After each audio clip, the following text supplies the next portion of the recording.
Hi guys, another unboxing ulit tayo. So, ito siya. Bali, ito nga pala is KS wipes. Yung KS wipes nga pala guys, is meron siyang 2 different types. Ito yung isa is yung pang sneakers at ito namang dumating sa akin is pang leather. Pero isang ganda ng kanyang packaging ang shala. So, open na natin ito. Ito guys, itong KS leather wipes na to. Pwede siya kahit sa anong klaseng leather. Mapabag man yan, wallet, sofa. Ay, pwede to. Grabe siya lang yung packaging. So, ito nga yung ating KS leather wipes. So, ayan siya. For all types of leather. Gandahan dito sa packaging niya is may ganyan na siya. Hindi katulad nung sneaker version nila na wipes na yung plastic lang ang ginaganyan. At least ito, meron na talaga siyang bukasan na ganyan. So, meron ako dito guys na dalawang wallet. Ayan, leather wallet to. Yung kung mapapansin niyo dito, nagwa-white na siya. Ayan, madumi siya. Wait, kita ko sa inyo. So guys, ito yung itsura ng aking leather wallet. Kung mapapansin nyo, meron siyang mga dumi-dumi dyan. Ayan o, may mga white siya.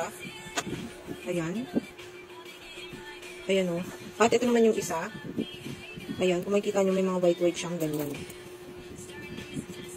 So gagamitan natin siya nitong KS leather wipes. Alam niyo ba guys na ang KS leather wipes are professional grade solution for cleaning and maintaining select leather types and split leather. Nagtataglay din to ng deep moisturizing soft leather, bright as new anti-cracking, and lasting protection, clean, bright, deep maintenance, and nai-eliminate niya din yung odor ng mga leather. So kagandahan din dito is kapag in-apply mo to sa inyong mga leather ay hindi siya nag-a-absorb ng water. Try na natin siya guys sa aking leather wallet.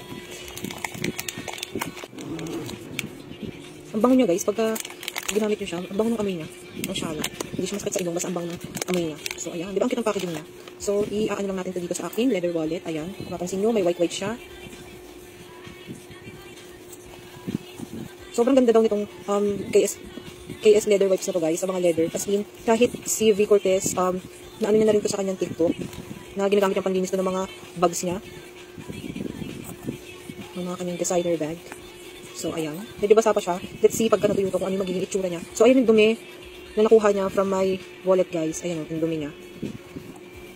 So, dito naman tayo sa kabila. Ayan. Ayan, kung mapapansin niyo, ayun yung white niya. Then, white lang natin yan. Pag in-apply nyo nga pala ito sa inyong mga leather wallet or bags, sa shoes, pwede siya. May lagkit feels nga pala ito kapag in-apply mo, which is normal yun. Magkakaroon siya ng ganun.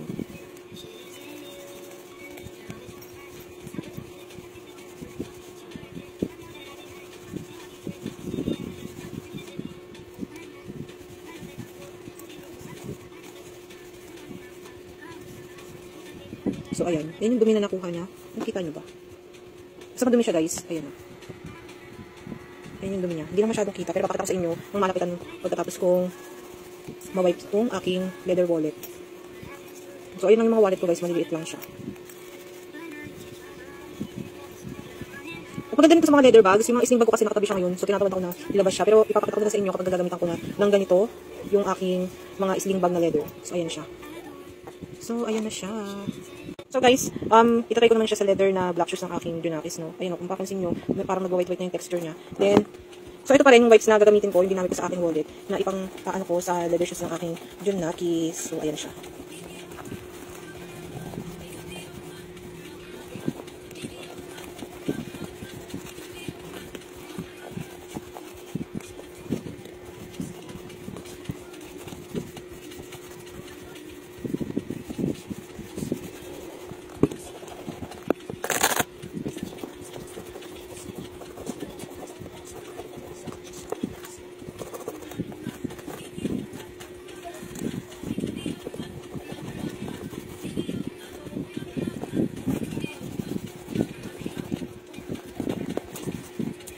So guys, ito munang isang side ng shoes yung lalagyan ko para makita nyo yung difference nung ginamitan ko ng leather wipes sa wala.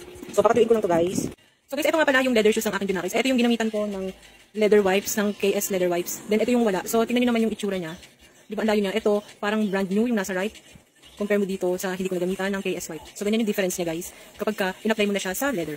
So di ba ang ganda niya? Parang gumamit ka nung, alam mo yung pang shining na kiwi, yun. Parang ginamitan mo to ng kiwi. Pero KS leather wipes lang, yung ginamit natin dyan. So, ganyan yung itsura niya. Grabe. wipes lang ginamit natin dyan, pero ganyan yung result niya sa leather shoes ng aking Junakis. So guys, ito na nga rin pala yung result nung sa aking leather wallet. Kung mapapansin niyo, para siyang bago, no? Tapos, makintab siya, din sobrang nag-dark yung color ng pagka-black niya. And wala na rin yung mga puti-puti na nakita niyo kanina. So, ayan siya. Ito naman yung isa. Ayan. So, di ba ang perfect niya sa leather? So, ayan siya. Kung may mga leather wallet kayo, bags, or sofa, na medyo parang nagkakaroon siya ng puti-puti or discoloration, perfect to guys. Lalo na din dun sa mga shoes na everyday natin ginagamit o yung mga leather shoes yan. Perfect talaga siya. Kasi kita nyo naman yung result niya sa aking wallet and dun sa leather shoes ng aking Junakis. So, ilalagay ko lang din sa yellow basket guys. Kung pwede ko saan nyo siya pwedeng mabili. So, ayun lang. Grabe, sobrang highly recommended ko. Ang ganda niya, oh. Leather KS wipes.